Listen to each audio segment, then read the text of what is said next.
नमस्कार, one India Hindi में आपका स्वागत है और मैं हूं दिनेश शर्मा। उत्तर प्रदेश की राजनीति में रायबरेली विधानसभा सीट को काफी महत्वपूर्ण माना जाता है। यह चौथे चरण में 23 फरवरी को वोटिंग होगी। यह विधानसभा सीट कांग्रेस का परंपरागत गढ़ मानी जाती है। इस बार यहां बीजेपी उम्मीदवार अदिति सिंह, समाजवादी पार्टी के आरपी यादव और कांग्रेस के डॉक्टर मनीष चौहान के बीच मुकाबला है।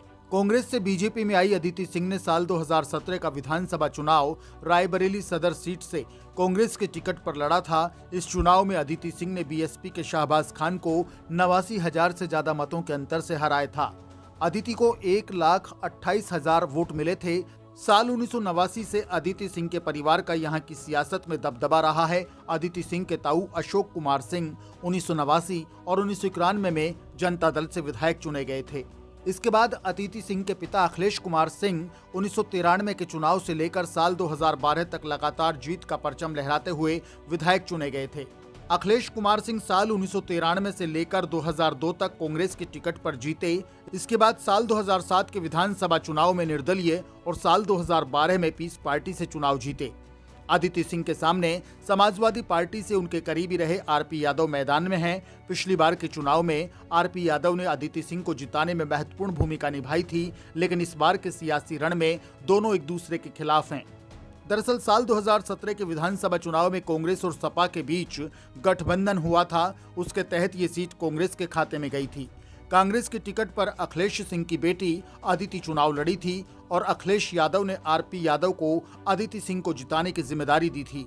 आरपी सिंह इससे पहले सदर सीट से ही कांग्रेस के खिलाफ चुनाव लड़ते आए थे। साल 2012 में सपा के टिकट पर ही सदर सीट पर उन्होंने कांग्रेस नेता अखिलेश सिंह के खिलाफ चुनाव लड़ा था।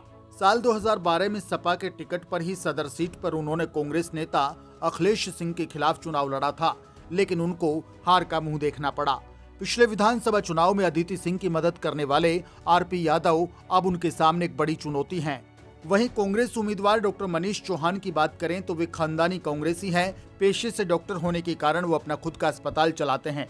इलाके में उनकी अच्छी छवि मानी जाती है। ऐसे में इस सीट पर हो रहे चुनावी रण में वे भी मजबूती के साथ वोटर्स के बीच में हैं। इस सीट पर साल 2017 के चुनावी नतीजों की बात करें तो कांग्रेस की अदिति सिंह ने बीएसपी के मोहम्मद शाहबाज खान को 89,163 वोटों के अंतर से हराया था।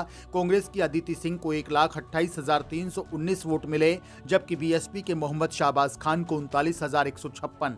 बीजेपी की अनीता श्रीवास्तव 28,821 वोट लेकर तीसरे नंबर पर रही थी। साल 2017 में वोटिंग प्रतिशत 61.89 रहा था। रायबरेली विधानसभा सीट पर जातिगत समीकरणों की बात करें तो यहां 65,000 यादव, 42,000 मुस्लिम, 40,000 ब्राह्मण, 45,000 मौर्य समाज के वोटर हैं। पहले के चुनाव में इस सीट पर मुस्लिम वोटर सपा और फिर अदिति सिंह के पक्ष में वोट करता था, लेकिन अब ऐसा माना जा रहा है कि अदिति सिंह के बीजेपी में आने के बाद मुस्लिम वोट आरपी यादव के पक्ष में जा सकते हैं। वहीं स्वामी प्रसाद मौर्य के सपा में आने से भी अदिति सिंह को नुकसान हो सकता है। रायबरेली विधानसभा में सभी उम्मीदवार और पॉलिटिकल पार्टीज वोटर्स को लुभाने के लिए डोर टू डोर कैंपेन में लगे हैं। इसके साथ ही वर्चुअल मोड में भी वोटर्स तक ज्यादा से ज्यादा पहुंचने की कोशिश की जा रही है।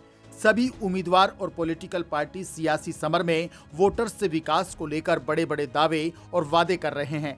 रायबरेली में विकास की गंगा बहाने की बातें की जा रही हैं। यहाँ की जनता किसके वादों और दावों से प्रभावित होकर उसे अपना वोट और आशीर्वाद देती है, कौन इस सीट पर जीत का परचम लहराते हुए विधानसभा में पहुंचता है, यह सब 10 मार्च को नतीजों वाले दिन सबके सामने होगा। इस खबर में फिलहाल के लिए इतना ही। ताजा अपडेट्स के लिए आप बने रहिए वन इंडिया हिंदी के साथ।